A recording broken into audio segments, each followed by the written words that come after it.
ሁለቱ የማህበራዊ ሚዲያ ተጽዕኖ ፈጣሪዎች በብዙዎች ዘንድ በጣም የሚወደደው አዶናይ በርካቶች የሚወዱት የሚሳሱለት ተወዳጅ ሰው ነው። ብዙ በጎ ስራዎችን በመስራት የሚታወቀው በተለይም ጃኒ ጋር ጥምረትን ከፈጠረ በኋላ ትኩረትን ስቧል። ከኢትዮጵያ አልፎም በዓለም አቀፍ ደረጃ ትልቅ ነገር በመስራት የሚችል ወጣት ነው። አነቃቂ ንግግሮችን በመናገርና ለወጣቶች አርአያ የሚሆኑ ስራዎችን በመስራት ይታወቃል። ከሰሞኑ ደግሞ እንዴት ተሰለቹኝ ያላችሁ በማለት ሀሳቡን ሲያጋራ ተስተውሏል።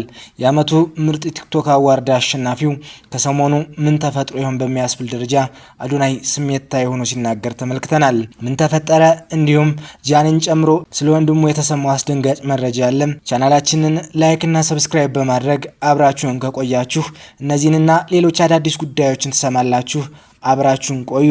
ታዋቂዋ ቲክቶከር ስመኝ ገብሩ ወይም ጃኒ በመባል የምትታወቀው ሮብ ምሽት አደጋ እንደደረሰባት ታውቋል። ከጃኒ በተጨማሪ የተወዳጁ ቲክቶከር አዶናይ ወንድምም እንዲሁ የአደጋው ሰለባ ነው ተብሏል። የአደጋው መንስኤ በእስካሁን ያልታወቀ ሲሆን የጉዳቱ መጠኑም አልተገለጸም። ሁለቱም የአደጋው ተጎጂዎች ሆስፒታል የሕክምና እርዳታ እየተደረገላቸው ይገኛል ተብሏል።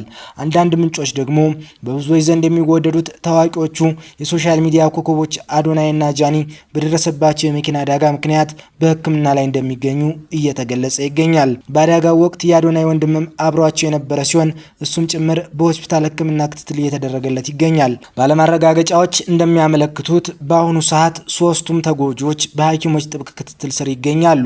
ምንም እንኳን ስለ ጤና ሁኔታቸው ዝርዝር መረጃ እስካሁን ባይወጣም በርካታ አድናቂዎቻቸውና ወዳጆቻቸው በማህበራዊ ገጾቻቸው ላይ ለሁለቱም ፈጣን ምሕረትና ጤናን እየተመኙ ይገኛሉ።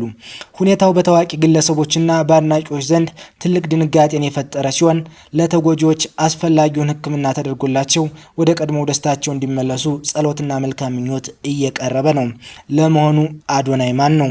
የታሪክ መጽሐፍን በአዲስ መልክ የጻፈው አዶናይ የ5 ሚሊዮን ልቦች ንጉስ፣ በኢትዮጵያ የማህበራዊ ሚዲያ ታሪክ ውስጥ ስሙ በወርቅ ቀለም ሊጻፍ የሚገባው ወጣት አዶናይ የ2025 የኢትዮጵያ የዓመቱ ምርጥ ቲክቶከር ሽልማት ባለቤት የሆነው አዶናይ አሁን ደግሞ በቲክቶክ ገጹ ከ5 ሚሊዮን በላይ ተከታዮችን በማፍራት ከቀዳሚዎቹ ተርታ ተሰልፏል።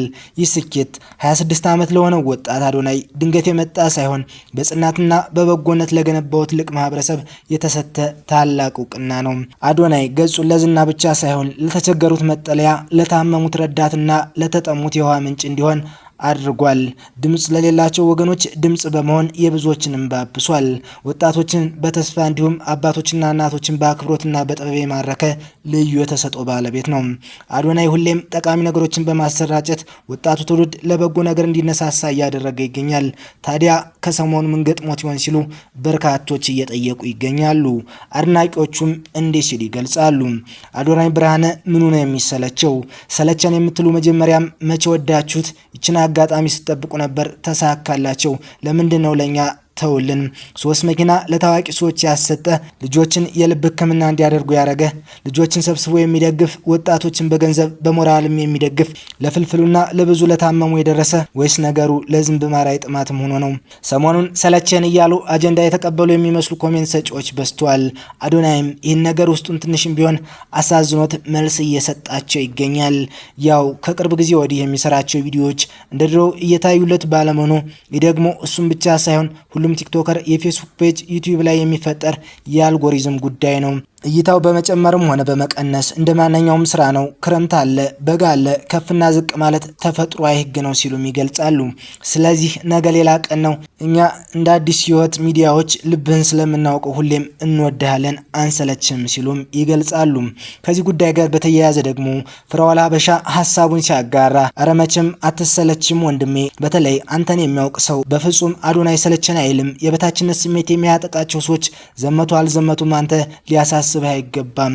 ኪፕ ጎይንግ ብራዘር። እግዚአብሔር ካንተ ጋር በብዙ ነገር ለመጣል ሞክረው፣ አሁን ደግሞ በዚህ መምጣታቸው የሚገርም አይደለም። አትስማቸው። ድምጽ የሚያበዙ ጉዞን ለማስቆም ብቻ ሳይሆን ጉዞ ስላስፈራቸው ጭምር ነው። ትልቁ ምላሽ ዝምታና ስራ ነው። ወደፊት ብቻ ተመልከት ሲል ሀሳቡን በማህበራዊ ሚዲያ አጋርቷል።